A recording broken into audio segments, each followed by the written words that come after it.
Hello folks, I thought I'd end the day with kind of an index overview. And this is prior to Friday, April 8th trading.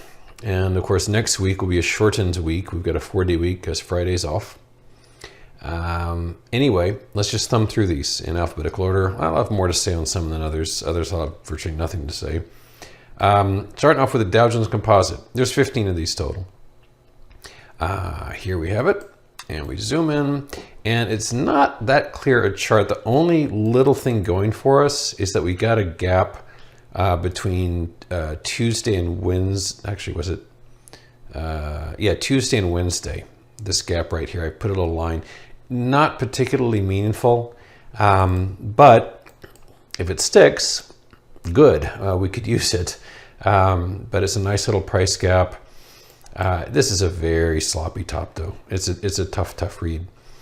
Here's the Comp Q, the NASDAQ Composite. Now, I just want to point out before we zoom in, this line here, this trend line, this is anchored way back a dozen years ago. And we zoom in, and wouldn't you know it, Thursday's low exactly touched that line. I mean, exactly. And we found strong support here at the same line before we rallied. And we actually blasted below it a couple of times. But this line clearly has some meaning. And I'm going to drag this horizontal down to take into account that horizontal I just mentioned, which just happens to end right below this. So that's slightly, it's probably coincidence, but it's slightly interesting.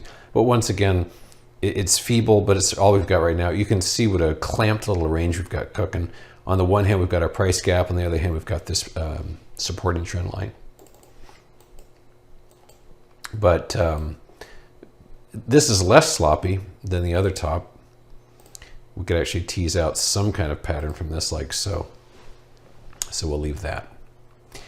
Dow Jones Industrial, probably not a heck of a lot to say here. We do have a series of lower highs. That's a good thing. NASDAQ 100.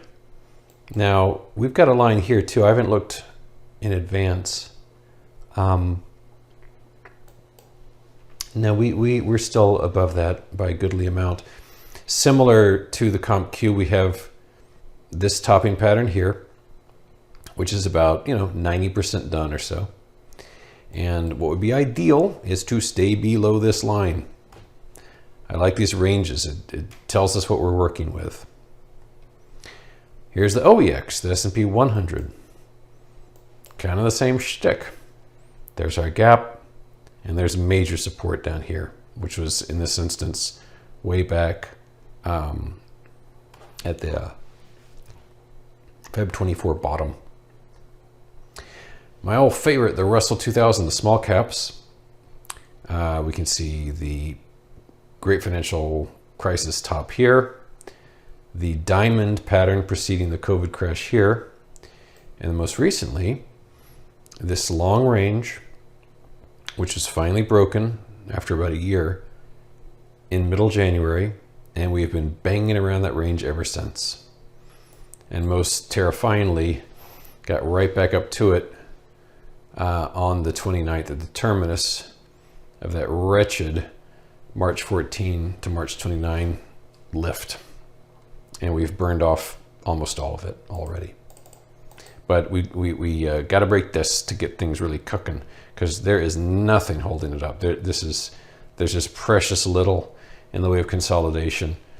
I mean, my view is that if we break this, it'll really start melting. The SOX, the semiconductors, still very, very lofty. And, I sold my AMD puts at a good profit.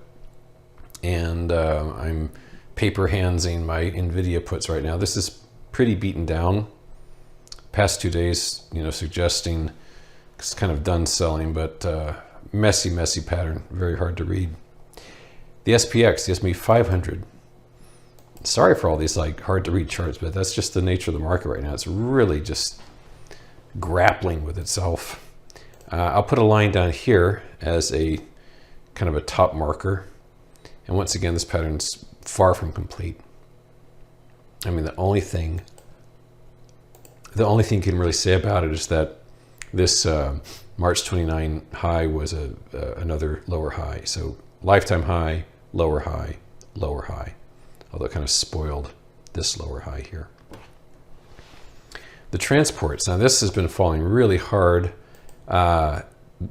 It may be preparing for a bounce here because it's fallen so far so fast, and it's very near the bottom of a range that's been in place for one solid year.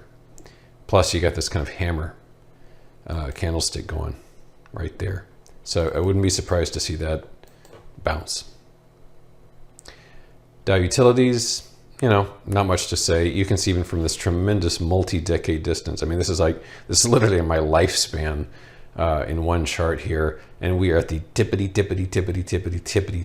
top of that channel.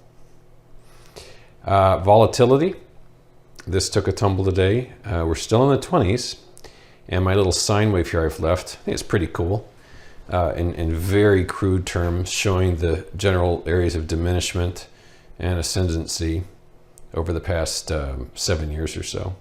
And we seem to be kind of in an upcycle right now. Gold sector, nothing to say. Hope gold does well, I'll say that. Broker dealer index, XBD, you can see definitely the volatility is increasing. You don't need an indicator to see that, because just these bars are tight and neat and tidy. And you know, even way out here, you can just tell the amplitude, if you will, is getting much, much greater just month to month on this. Major market index, XMI, trend line quite clearly broken, and history at this point. In this instance, it's almost bizarre how steady these lows are. That's kind of freaky. I haven't bothered putting a trend line there, but nice and neat. And then in this instance, lifetime high, lower high, lower high. And the last one, the XOI, the oil index, way up in the stratosphere. The kind of peaks we saw in 2008 and 2014 and 2018 and now. Very similar price points here. And I'm not in, actually I'm in a couple of energy positions, I mean commodity related positions. I'm in, I didn't intend to show you this, not if that spoils anything, I didn't preload the symbols.